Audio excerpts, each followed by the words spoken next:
Jocelyn Morrison, bonjour. Vous avez participé à l'ouvrage Les dimensions invisibles de la conscience, la mort et le deuil. Pourriez-vous vous présenter et nous expliquer l'objet de votre chapitre? Oui, bonjour, merci d'avoir donné l'occasion de participer à cet ouvrage collectif. Eh bien oui, je suis donc journaliste de formation scientifique. J'ai travaillé longtemps dans le domaine de la santé, la presse professionnelle, et puis je me suis orienté par intérêt personnel vers des sujets qui touchent plus à la spiritualité, aux phénomènes inexpliqués et à tout ce qui est connexe, en fait, les états modifiés de conscience, les expériences de mort imminente, etc.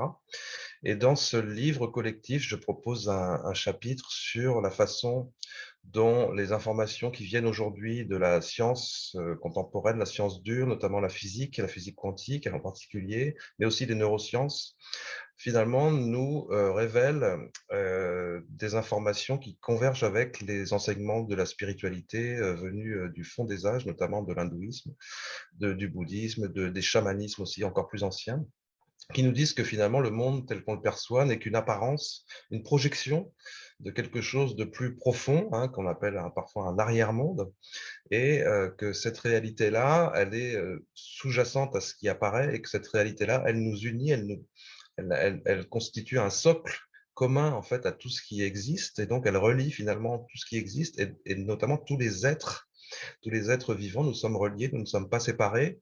C'est quelque chose que vivent les témoins d'expériences mystiques, d'expériences d'états modifiés de conscience profonds, comme les expériences de mort imminente en particulier, hein, qui expliquent qu'ils se sentent reliés absolument à tout ce qui est. Ils en reviennent avec une conscience aussi écologique très, très prononcée.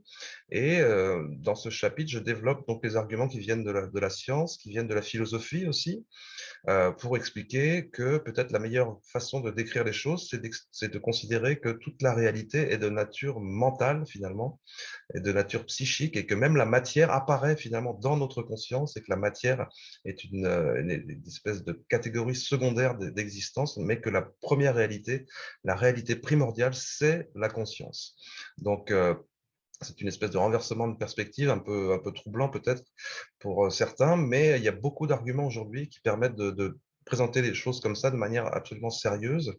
Et donc, ça a des implications pour nous, bien sûr, en tant qu'individu, en tant que collectivité, des implications très profondes.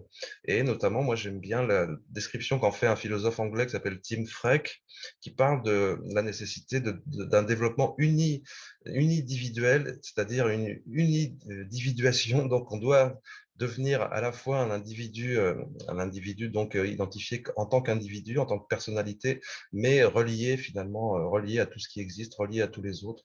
Donc l'unividuation, pardon, c'est peut-être le chemin qu'il faut prendre. Ça résout le paradoxe de savoir si nous sommes un individu isolé ou bien si nous sommes une seule et même conscience. Je pense qu'on peut concilier les deux approches.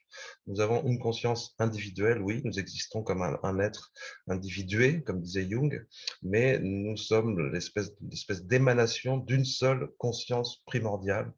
Et c'est ça qui fait que nous comprenons que nous ne faisons tous qu'un, comme le disaient les philosophies très anciennes, y compris chez Plotin ou dans l'hindouisme, encore une fois. Merci. Donc, cet ouvrage, Les dimensions invisibles de la conscience, la mort et le deuil, va paraître aux éditions Satas au printemps 2022. Merci Jocelyn et à bientôt. Merci, avec plaisir. À bientôt.